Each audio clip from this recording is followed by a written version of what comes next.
Hi everyone, welcome back to Mad About Cards and Crafts and another crafty collaboration with my friend Cathy Arenzana. Today we are featuring floating frame cards. Mine has a bit of a twist to it, but I'll get into that a little bit later. I used Greetery products and Pink Fresh Studio products. From the Greetery, I used this lovely Blossom stamp set. It does come with layering dies, so these are all layering florals and foliage. There is a large and a medium flower, so those bigger flowers are large size and medium, and then there's two other smaller sizes that accompany it. There's also a accent leaf, which I'm going to use, but I do end up stamping it off screen, but I am going to share with you the colors that I used. So I'm showing you the key that does come with each of the Greetery stamp sets, which is really nice. So on both the acetate that the stamps themselves are on and this key, you have all of the numbers, and it shows you easy peasy which layers to use for which florals. I'm using the birthday blooms. I use the word happy birthday as well as the coordinating die, and then from Pink Fresh Studio, the fancy label frames, I use those bottom ones. I taped two of them together to create a frame. This is a Slimline embossing folder. Super excited about this. This is from Griffen, and I will link it in the description box below along with all the other products that I used. It is called Georgette Lace.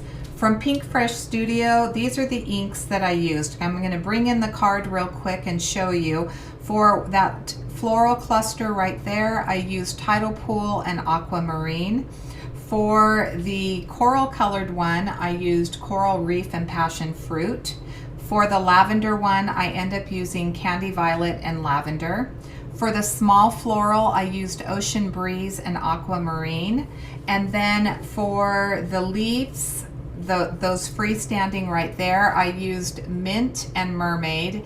And then for the one that is with the floral, that large floral, I did use Pear and Grassy Knoll. I did have one other combination for that leaf cluster that was on its own, and that was Meadow and Emerald City. I have a piece of Neenah Solar White 80-pound cardstock, and I am going to stamp the first layer of my stem for the floral. I did stamp the first layer using fresh pear, and then I did stamp the second layer, which lines up really easy and just gives you more detail on that stem. That was stamped with Grassy Knoll. So I'm lining up my solid stamp, that large one, and then I did line up my smaller stamp that attaches to the right side. And that both of them have 3 layers. For the smaller stamp, I'm only going to use 2 of the layers. Here I'm not going to get a solid impression. This should have been solid, and so I'm going to stamp it one more time using that Coral Reef. And then I'm going to stamp all of the other ones off camera and come in with my second layer. And for this second layer, I'm going to use Passion Fruit. And I'm going to stamp it once, and you're going to see that it's going to add just a second layer of detail, much darker, and that lighter Coral Reef is going to be highlighted behind this next layer. So here I'm adding the second layer as well to the small little floral that's attached. And then I'm coming in with the third layer. So with this third layer, I stayed with the passion fruit, but I stamped it 3 times. So for each of the colors, for the teal and for the purple flower, I do end up stamping that third layer in the same color twice. And I will have all of the inks listed in the description box below so that you know the color combinations that I used. There's a third layer for that stamp, and it does just create the center of the flower. So I did use some Versamark ink, and now I'm just adding some highlights using my gel pen. So there was a lot of stamping. It took a little bit of time. I didn't want to bore you with each of the colors, And as I said, that's why I shared them with you in the beginning, because it would have been just so tedious, and for time's sake it was easier for me just to show you how I layered them. When I do the other leaves, it's really easy. You just stamp the solid layer and then you come in and line up the second layer of that leaf, and it's the same thing for the small stamp. That small floral is going to be the exact same layering as the attached small floral. So it was easy peasy, quick and easy. Here I'm going to lay out all of my pieces. I did use my brother's Scan and Cut. There is an accompanying die for this stamp set. I choose not to buy it because this is a fairly easy piece for my brother's Scan and Cut to pick up on, so I just use that to cut out all of my florals, and I am just going to arrange them onto this piece of Neenah Solar White 80-pound cardstock. This has been cut using a Lawn Fawn die, so it's 8 1/4 by 3 1/4. I will bring in a card base. It's going to be a blue paper tray ink piece of cardstock, and that is going to make my final card 8 1/2 by 3 1/2. So once I get all of the florals arranged, and I'm trying to make sure that I mix up all the colors, I'm going to bring in my press and seal. I had an issue with the press and seal. This is honestly my first floating frame card, I believe, and so I've used the press and seal one other time, but I've had it forever in my kitchen, and I had a problem with it. It ended up taking off some of the color from my stamps. It transferred onto the press and seal.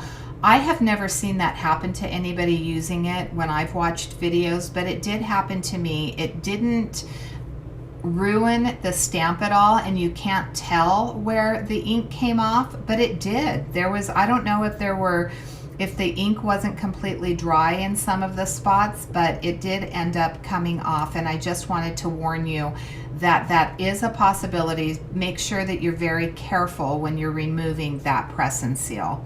I almost have these arranged. As you can see, I have 2 different colors of leaves. As I said, I stamped them in 2 different color combinations.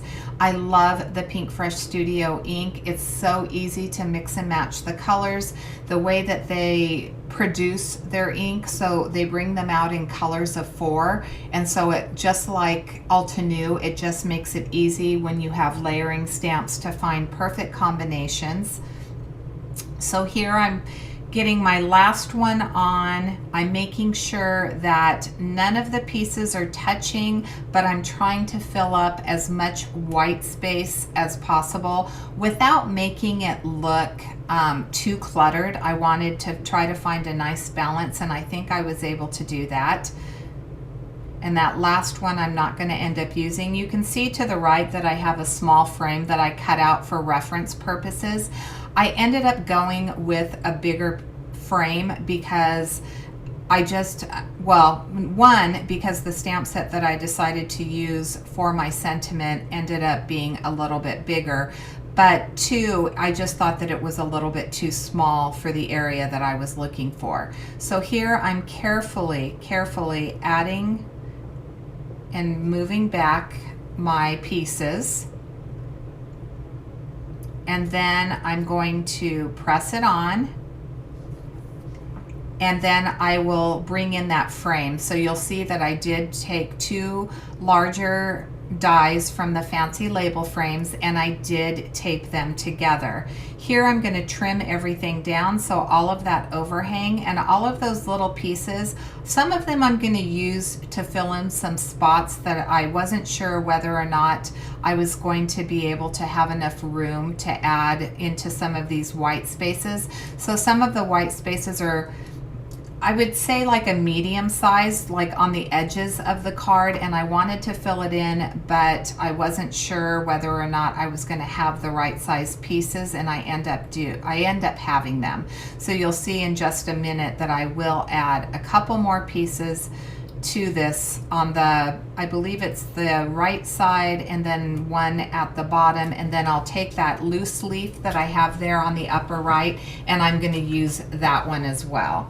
So here I'm just adding my frame, and that's where I want it, and I'm gonna carefully tape this down one more spot, and then I'm gonna carefully lift this up from that back panel. So I only want to take the floral pieces and the press and seal over to my die cutting machine. So I'm gonna cut this off, or take that off, I should say. I took it over to my Vagabond, and there you can see I have a nice opening. So these have little points. The frame that I used has little points on the side, and I felt that it just left a couple of bare spots, and so that's where I'm going to fill it in.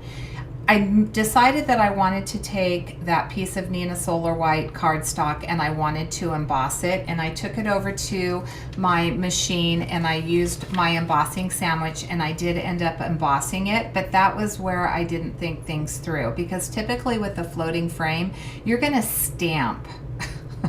You're gonna stamp where the frame is, so underneath, and now I have embossed it. So now I have to come up with a plan B. So I still have a floating frame technically, right? And I'm adding the dimension to the back of this, because you do need dimension for it to have that floating look. But I do have the floating frame, but my sentiment now is going to be sitting on top instead of fitting within the frame. So call it a happy accident. I love the way the card turned out. I really wanted to use the embossing folder, and I really liked that. But in all actuality, when you watch Jennifer Maguire or other people do it, they do end up stamping their sentiment inside of that frame, and I didn't do that. So now that I have that dimension there, I'm going to line up my embossed Slimline, and I'm going to straighten this out a little bit. I've removed all of the release tape from my dimensionals. And here it wasn't lining up just right. I got it misaligned just a little bit, so I'm going to try to make some adjustments.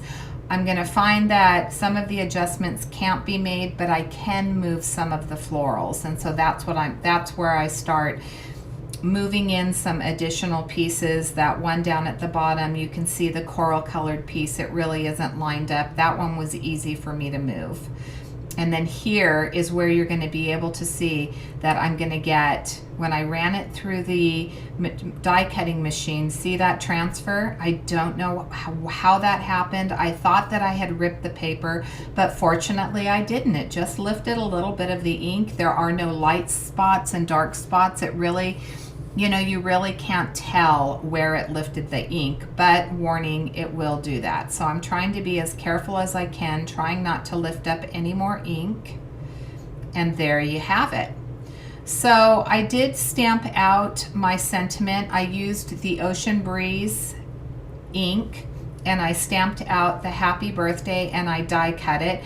I added some foam to the center because that is popped up, because the panel with the florals is popped up. I did need to add some foam dimension to the back of the happy birthday in the center portion, so where my frame is.